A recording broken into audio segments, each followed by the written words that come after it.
Assalamualaikum warahmatullahi wabarakatuh. Halo semuanya, di kesempatan kali ini kita akan kembali membahas tentang masalah-masalah proyek. Namun pada kesempatan kali ini kita akan membahas tentang masalah plesteran ya, antara siku keramik dulu atau siku plesteran. Nah, seperti yang ditanyakan dalam komentar, mungkin bunyinya seperti ini.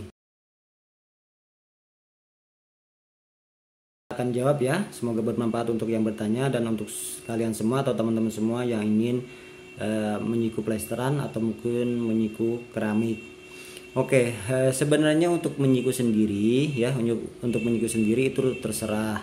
Namun ada urutannya biasanya ya, antara menyiku plesteran dulu atau menyiku keramik. Ya pasti kalau kita kerjakan plesteran ya kita nyiku plesteran dulu ya.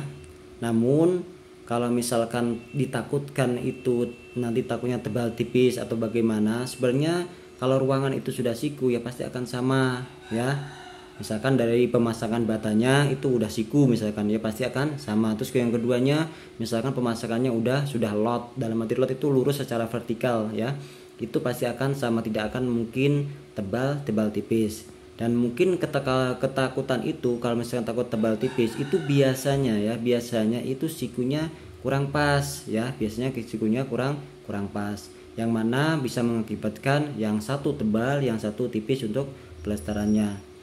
Nah kalau misalkan mulai dari pasang bata atau mungkin pasang dindingnya tadi sudah disiku, dalam artian sikunya sudah benar, otomatis si plesteran juga akan sama, tidak mungkin tebal tipis ya. Itu yang pertama dari segi siku.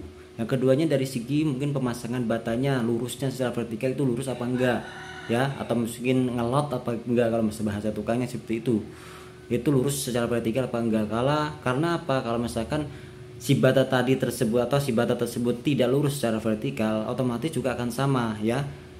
Akan plesterannya tadi akan tebal tipis. Contoh misalkan yang depan itu misalkan 2 cm ya, yang samping sini 2 cm misalkan yang depan. Terus yang belakang kalau misalkan tidak ngelot atau tidak lurus secara vertikal pasti akan tebal gitu. Kebalikannya akan tebal. Sebegitunya sebaliknya, kalau misalkan yang belakang itu tadi tebal, yang pasti yang sebelah sini akan tipis dan seterusnya. Itu yang mengakibatkan plesteran tebal tipis. Sekali lagi mungkin untuk kesimpulannya adalah jika teman-teman semua ingin plester suatu dinding atau baik itu hebel ataupun batako atau mungkin apapun itu yang berkaitan dengan dinding atau bata merah, maka jika dari pemasangan bata tersebut sudah disiku terlebih dahulu, otomatis si plesternya tadi tidak akan tebal tipis. Itu yang pertama dari siku ya. Yang keduanya kalau misalkan patokan atau kelurusan secara vertikal itu sudah betul, nah itu juga tidak mungkin tebal tipis untuk plesterannya. Jadi kedua cara atau kedua suatu patokan tadi antara siku dan lotan tadi atau lurusan secara vertikal itu sangat bergantung ketergantungan untuk plesternya tadi. Kalau misalkan tidak ngelot itu tadi pasti plesternya tebal tipis ya. Begitu juga kalau tidak siku ya. Kalau misalkan tidak siku dan ingin disikukan atau ingin dipresisikan si ruangan tersebut, pasti akan tebal tipis jika mulai dari pemasangan batanya tidak disiku terlebih dahulu secara betul.